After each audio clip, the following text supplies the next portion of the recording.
Alguien me preguntó y me dijo: pastor, ¿por qué hacer una sola reunión a las 5 de la mañana? ¿Por qué unir a toda la iglesia y por qué a esa hora? Y mi respuesta era: es una reunión digna del evento que se celebra. Es un momento digno del evento que celebramos hoy.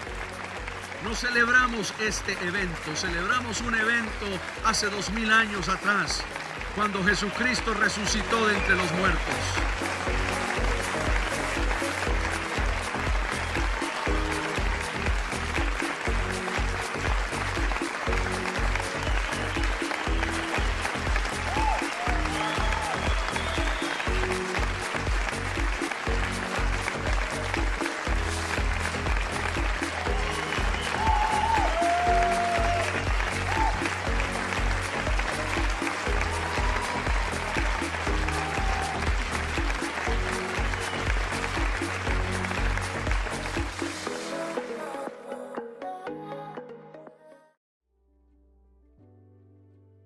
Vaya conmigo a Primera de Corintios capítulo 15. Ya está empezando a salir el sol. Primera de Corintios capítulo 15, versículo 12.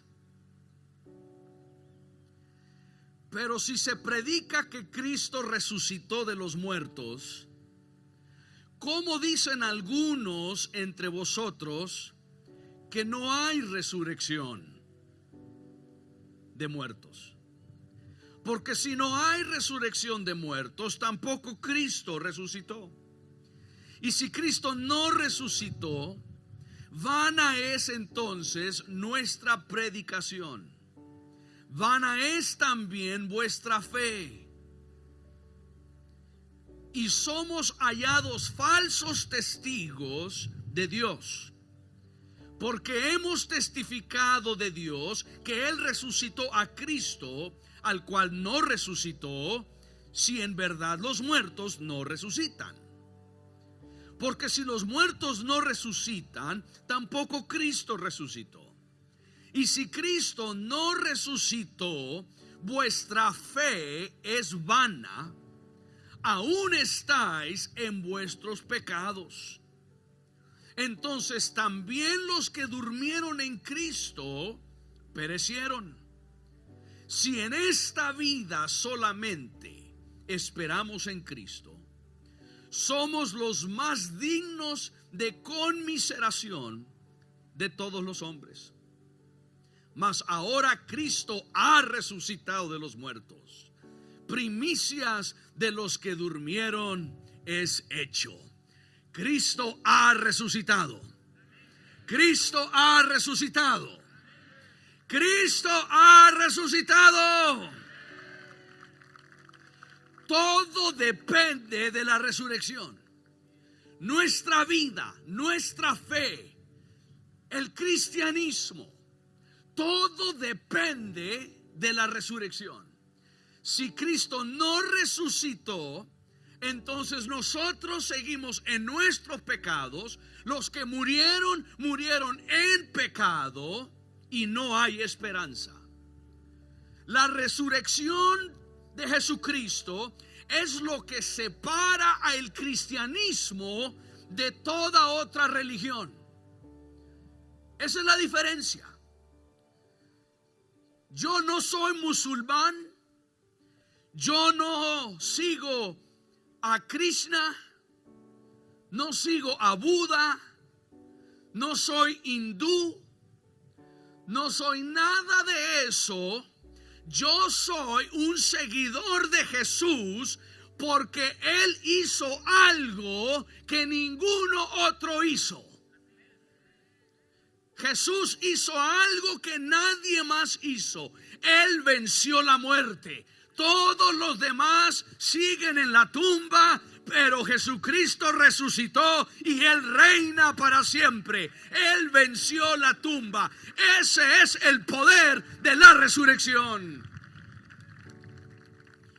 En el tiempo del apóstol Pablo, en la iglesia en Corinto, habían unos tipos ahí que estaban diciendo que la resurrección de entre los muertos no existía, que no había que pensar en eso, no había que fijarse en eso, que eso no era algo importante. Y yo quiero hablarle por unos minutos sobre este tema de la resurrección y el significado de las resurrecciones. Diga conmigo, el significado de las resurrecciones. ¿Sabe usted cuántas resurrecciones se mencionan en la Biblia? Bueno, sería una buena pregunta de hacerle a sus amigos que no vinieron hoy, a ver si ellos saben. Hoy usted se dará cuenta. Ahora, usted tiene que seguirme. En los próximos minutos no voy a tomar mucho tiempo, pero usted tiene que prestar atención a todo lo que le voy a decir, porque el mensaje de las resurrecciones se lo voy a dar al final. Entonces dígale a la persona que está ahí a su lado, presta atención. Dígale, presta mucha atención. Hay 10 ocasiones en que se dio una resurrección en la Biblia. Hay 10 resurrecciones. Y hoy quiero hablar del significado de esas resurrecciones. Le voy a dar algunos pasajes. Quiero que usted los anote, si usted puede. Anote los pasajes. Yo sé que usted después en casa los lee, medita sobre eso. Y quiero que usted haga eso con estos 10 pasajes. No los voy a leer. No le voy a pedir que usted vaya y los busque. Simplemente le voy a resumir lo que sucedió en cada una de estas resurrecciones. Y al final vamos a ver el significado de todas ellas, de cada una y de todas ellas, de forma colectiva. Y esto es tan importante. Y espero que después de este día y al escuchar un mensaje como este, usted se convenza que el fundamento de nuestra fe está en esa tumba vacía. La primera resurrección, y lo voy a hacer en el orden en el cual la Biblia lo presenta. La primera resurrección está en Primera de Reyes capítulo 17. Primera de Reyes 17, de los versículos 8 al 24. Y aquí vemos la resurrección del hijo de la viuda de Sarepta.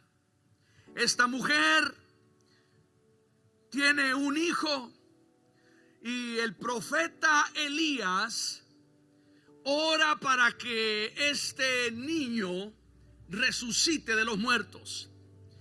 El contexto que está sucediendo ahí, Elías declara palabra de Jehová que no va a llover hasta que Dios no dé la palabra. Y pasaron 3 años y medio en que no llovió, una sequía en toda la tierra. Y Dios se encargó de suplir por el profeta al tenerlo a la orilla de un arroyo y hacer que cuervos trajeran comida. Le traían pan, le traían carne. Y esto es significativo porque un cuervo es un carroñero. Un cuervo es una ave carroñera. No comparte nada. Todo lo consume para sí mismo. Un animal carroñero no es generoso. Una persona carroñera tampoco es generosa. Pero Dios cambia la naturaleza de ese animal. Cambia la naturaleza de esos pájaros, para que no estén enfocados en el autoconsumismo, pero traen esa carne y ese pan para el varón de Dios. Y luego Dios le dice: quiero que te levantes de aquí y vayas. Hay una viuda que le he hablado y he preparado que ella cuide de ti. Y él va a donde está esta viuda y no tiene la mujer ya mucho que comer, tiene la última comida. Y el profeta le dice, le pide agua, ella va a retirar agua y cuando va la vuelve a llamar y le dice, ¿sabes qué? Además de agua, también consígueme un pan, hazme un pan. Y ella le dice, lo único que tengo es un poquito de harina y poquito de aceite. Y después de esto, voy a preparar esto y mi hijo y yo nos vamos a morir porque no tenemos nada más. Y el profeta le dice, está bien, pero primero hazme a mí un pan. Primero hazme a mí un pan. Lo que Dios le estaba diciendo a esta mujer, tú cuidas del varón de Dios, yo voy a cuidar de ti. Tú obedeces a la palabra del Señor y yo voy a cuidar de ti.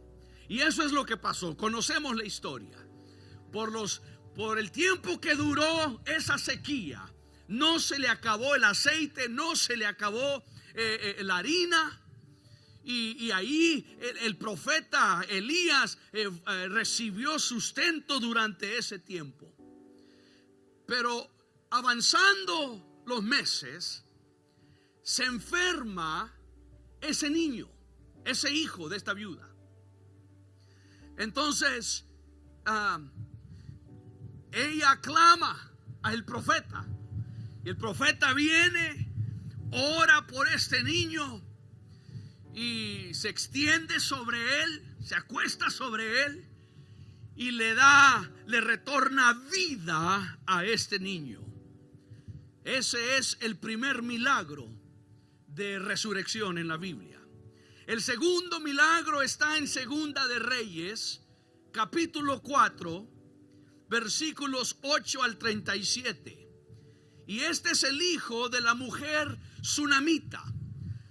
La mujer sunamita miraba que el profeta pasaba constantemente por su casa. Y ella le dijo a su esposo, ellos no tenían hijos, le dijo a su esposo, quisiera hacer un cuarto en la casa para que cada vez que ese profeta, ese hombre de Dios pasa por aquí, en vez de que pase, también venga y se quede con nosotros. El esposo le dijo, está bien, haz ese cuarto. Hicieron un cuarto. La próxima vez que pasó el profeta le dijeron, quédate a posar con nosotros, y él lo hizo.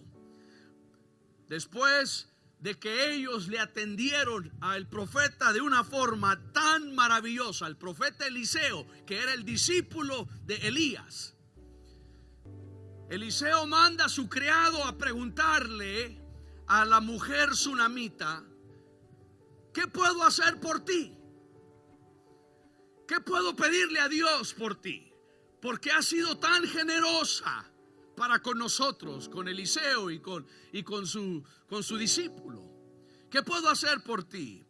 Y ella entonces dice, bueno, pídele al Señor que el Señor nos bendiga. Pero el profeta le dice, Eliseo le dice, además de eso, veo que no tienes hijos y le voy a pedir a Dios que te dé un hijo. Y ella le dice, deja de jugar de esa forma.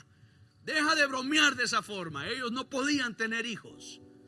Pero el profeta dice, de aquí a un año tú vas a estar chineando un bebé. Y así fue. Un año después nació un pequeño bebé. Y ese niño empezó a crecer. Un día, ya cuando el niño tenía sus años, estaba en el campo trabajando con su padre. Y de repente le duele la cabeza. Posiblemente fue el calor del día, algo lo afectó. Y empieza a gritar el niño. Lo mandan inmediatamente a la casa, a su mamá. Y el niño muere. Y la mujer va y busca al profeta Eliseo y le dice, ¿por qué llegaste a nuestra vida a darnos una bendición, una noticia de bendición como tener un hijo, para que únicamente unos años después él muera? Y él va, entra donde está este niño, le pide al Señor que le regrese la vida. Y este hijo de esta mujer fue resucitado. Esa fue la segunda resurrección que vemos en la Biblia. La tercera resurrección está ahí mismo en Segunda de Reyes, unos capítulos más adelante, capítulo 13, Segunda de Reyes, capítulo 13, versículos 20 y 21. Aquí vemos la resurrección de un hombre moabita. Murió este señor, y está la familia y los amigos a punto de enterrarlo. Está la cueva donde habían enterrado a el profeta Eliseo. Y el profeta Eliseo lo enterraron hace tiempo atrás, ya únicamente quedaban los huesos. Y ellos estaban por enterrar a este hombre cuando ven una banda de ladrones que viene hacia ellos para asaltarlos. Entonces ellos, de forma apresurada, agarran al amigo que murió y simplemente lo arrojan a esa cueva, a ese hoyo. Y me imagino yo, la Biblia no dice, pero me imagino yo que al arrojarlo, porque estaban apresurándose, porque ahí viene la banda de delincuentes, entonces lo arrojan, y me imagino yo que salen corriendo ellos. ¿Y sabe qué sucedió con el hombre que arrojaron al hoyo? Cuando ese cuerpo de ese hombre toca los huesos del profeta Eliseo, el hombre salta de vida. Y yo me imagino que también salió corriendo detrás de los amigos. Y me imagino que los amigos corrieron aún más rápido todavía al ver que venía el muerto siguiéndolos. Y esto también es significativo, porque si usted recuerda, cuando Eliseo, el profeta, el discípulo de Elías, cuando Elías le dice: me voy, Elías no murió. Elías fue arrebatado por un carro de fuego. Y cuando Elías le dice a Eliseo: me voy, te voy a dejar, Eliseo le dice: te ruego, dame una doble porción de tu unción. Y Elías le dice: si me ves ir al cielo, recibirás esa doble porción. Y eso sucedió. Él estaba ahí.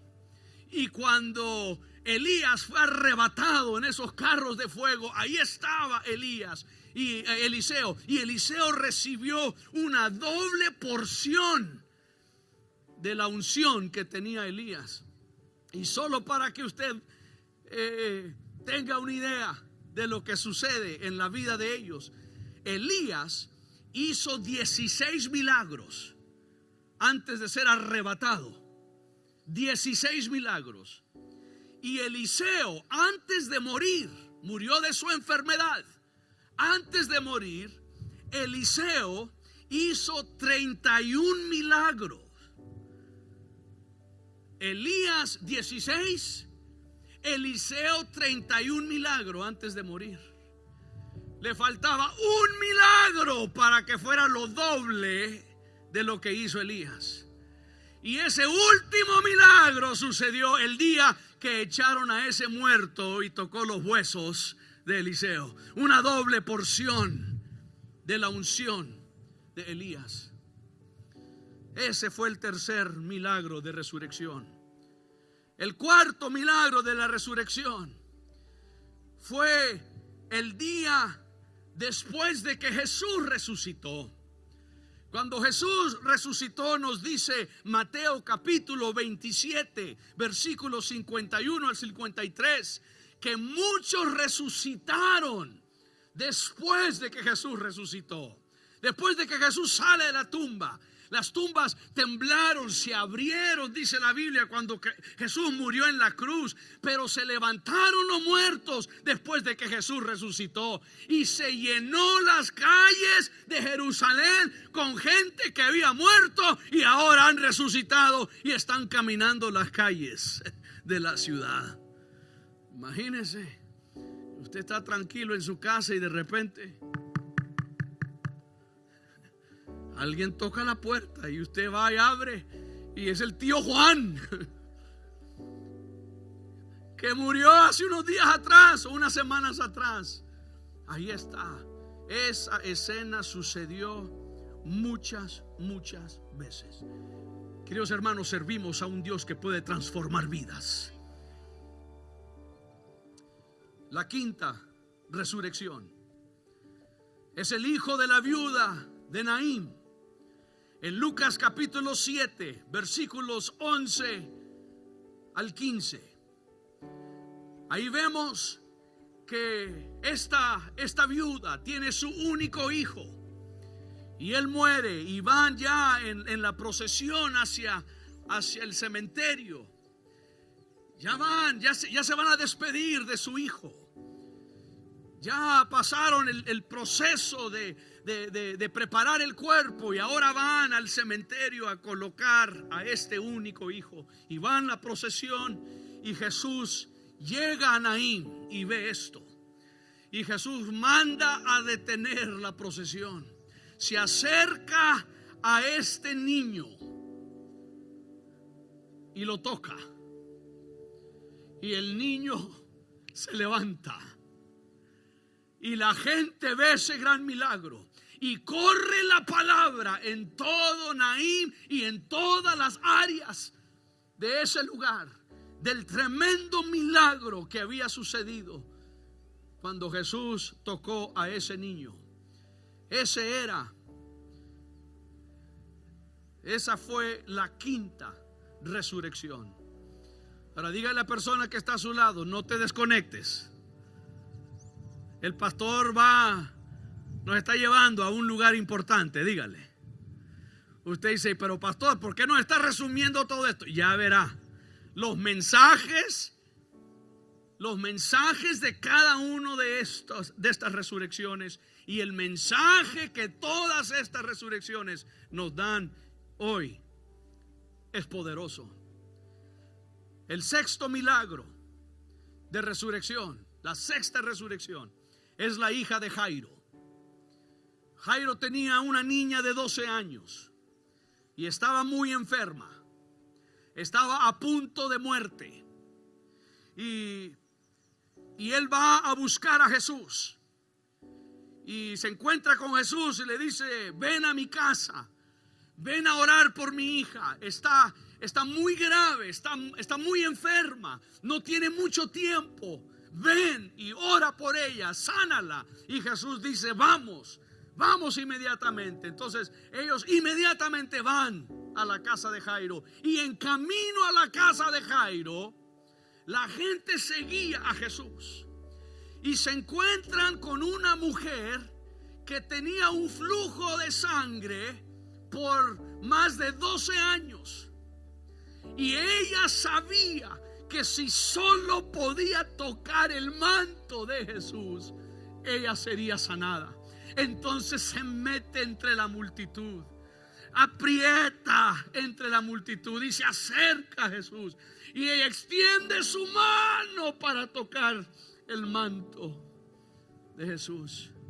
Y cuando lo toca, instantáneamente ella es sanada, es liberada. Y el Señor se detiene. Inmediatamente se detiene y pregunta: ¿quién me tocó? La gente lo está apretando y pregunta: ¿quién me tocó? Y los discípulos le dicen: Señor, pues todo el mundo te tocó. Todos te estamos aquí apretando y estamos contigo. Todos te tocamos. Y Jesús dice: no, alguien me tocó de una forma distinta, porque salió virtud de mí, salió poder para sanar y transformar vidas. Y luego dice que la señora que tocó a Jesús, temiendo que iba a ser descubierta, ella dijo: yo lo hice, yo te toqué. Y empieza a contar su testimonio. Y empieza a decir: Jesús, te quiero contar de lo que pasó hace 12 años. Y empieza a contar de cómo empezó su enfermedad. Y después hace 11 años. Y después hace 10 años. Y después hace 9 años. Y la señora está contando la historia. No sabemos cuánto tiempo tomó para contar, pero no fue inmediato, no fue tan breve como usted lo lee en su Biblia. ¿Por qué? Porque mientras están ahí escuchando a la señora contar un testimonio de 12 años, y si algo son buenas las hermanas que han recibido milagro del Señor, es de contar el testimonio. Y lo cuentan bien contado. Y ella está contando esto. Y pasó el tiempo. Y la hija de Jairo muere. Y mandan desde la casa de Jairo a un mensajero a decirle: ya murió. No molestes más al maestro. Tu hija murió. Y qué impresionante cuando usted lee este relato. Porque Jesús está así, hablando con la mujer, y él está contando. Y está toda la gente ahí. Y yo me imagino que Jairo está acá. Y yo no sé si usted ha experimentado esa desesperación, que usted necesita un milagro, necesita que Dios haga algo, necesita que Dios intervenga, y parece que Dios está atendiendo a alguien más. Y uno dice, imagínese Jairo está aquí y la señora contando su vida. Y Jairo desesperado porque su hija va a morir.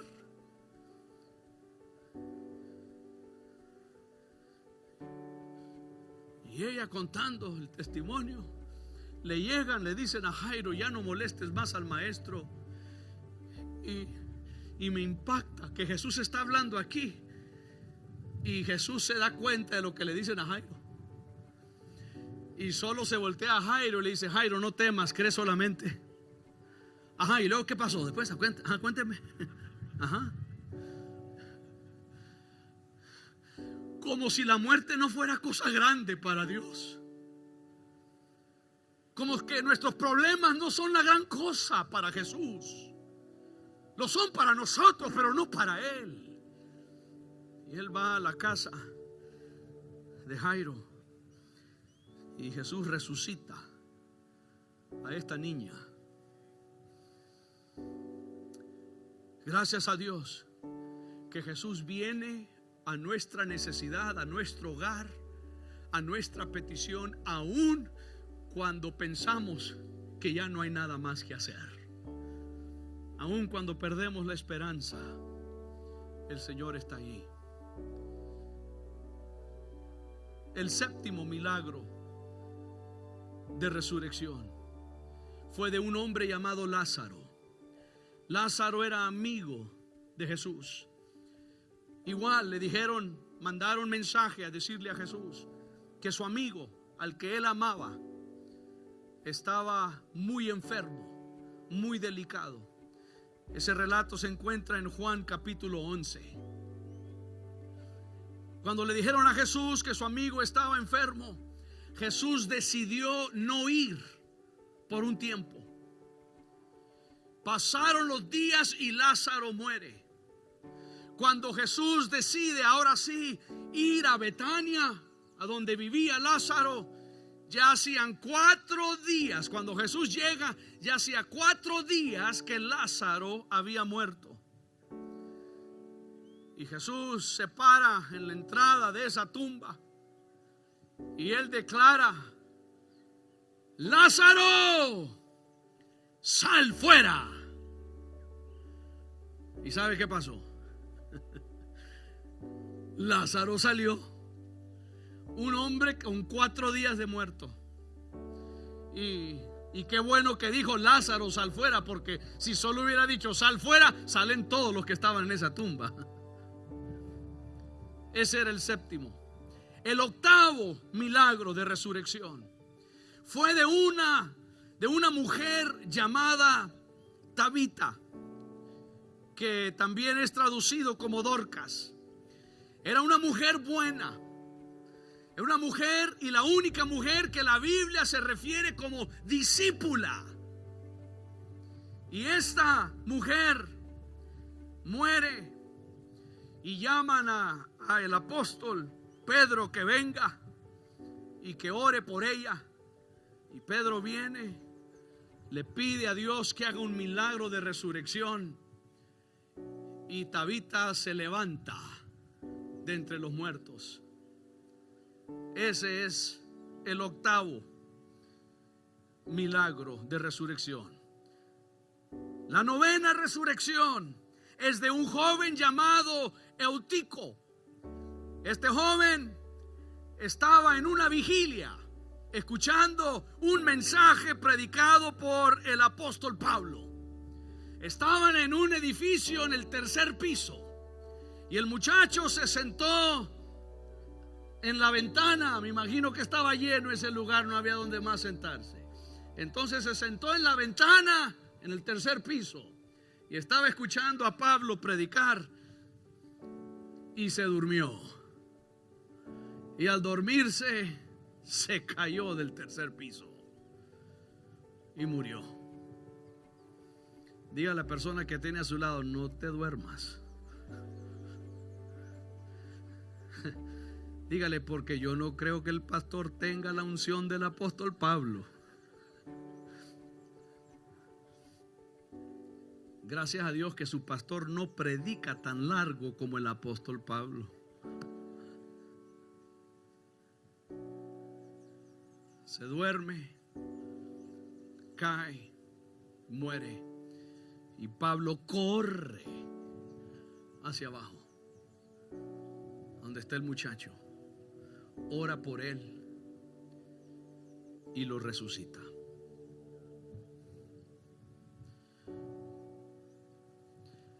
La décima resurrección es la resurrección de Jesús.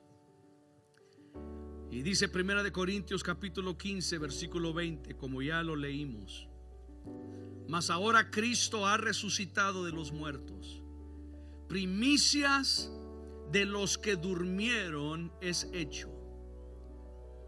Primicias de los que murieron, de los que durmieron en muerte.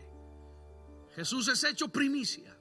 Y uno se pregunta: ¿cómo es que Jesús es primicia si Jesús no fue el primero en resucitar? Hubieron muchos casos en el Antiguo Testamento. Vimos 9 casos de personas que resucitaron. ¿Por qué entonces dice la Biblia que Él tiene las primicias de la resurrección? Primicias entre los que durmieron, entre los que murieron. ¿Por qué tiene Él la primicia? Bueno, le voy a decir por qué. Porque todos los 9 casos que hemos visto, que hemos mencionado hoy, resucitaron, pero después de resucitar volvieron a morir. Estos 9 casos, y hay muchos más casos en la historia del ser humano, de personas que han resucitado de entre los muertos. Y todas esas personas que resucitaron volvieron a morir. Pero cuando Jesús resucitó, Él no volvió a morir. Él no volvió a morir. Él sigue vivo, vivo eternamente y para siempre. Cuando Jesús resucitó de entre los muertos, no volvió a morir jamás. Y Él es primicias de ahora de los que mueren en Cristo. Porque igual que Él, al resucitar, no volverán a morir. El día que usted muera, después de su muerte, usted volverá a resucitar y no volverá a morir. Usted tendrá esa misma resurrección de Jesús. Será una resurrección eterna. No tenemos que temer la muerte. No tenemos que temer la muerte, porque cuando muramos volveremos a resucitar y no vamos a volver a morir. Y usted dice: pastor, bueno, nos habló de estos 10 casos. ¿Cuál es el mensaje?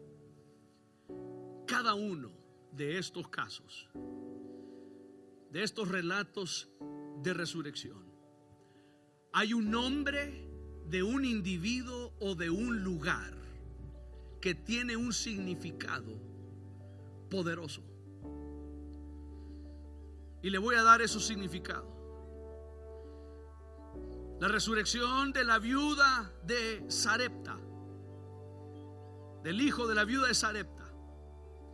Sarepta significa refinamiento o purificación.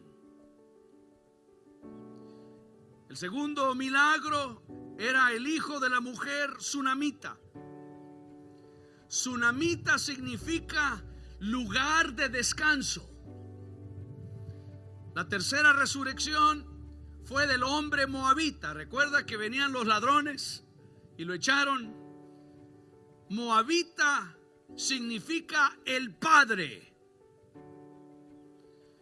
La cuarta resurrección fueron cuando muchos resucitaron después de la resurrección de Jesús. Eso habla de una multitud resucitada. La quinta resurrección es el hijo de la viuda de Naín. Naín significa belleza deleitosa. La sexta resurrección es la resurrección de la hija de Jairo. Jairo significa alegría y gozo. La séptima resurrección es la resurrección de Lázaro. Lázaro significa Dios es mi ayudador. La octava resurrección es la resurrección de Tabita. Tabita significa gacela o un movimiento elegante lleno de gracia. La novena resurrección es del joven llamado Eutico. Eutico significa afortunado. Y fue muy afortunado ese muchacho que se durmió. La décima resurrección, la resurrección de Jesús, que significa las primicias de todos.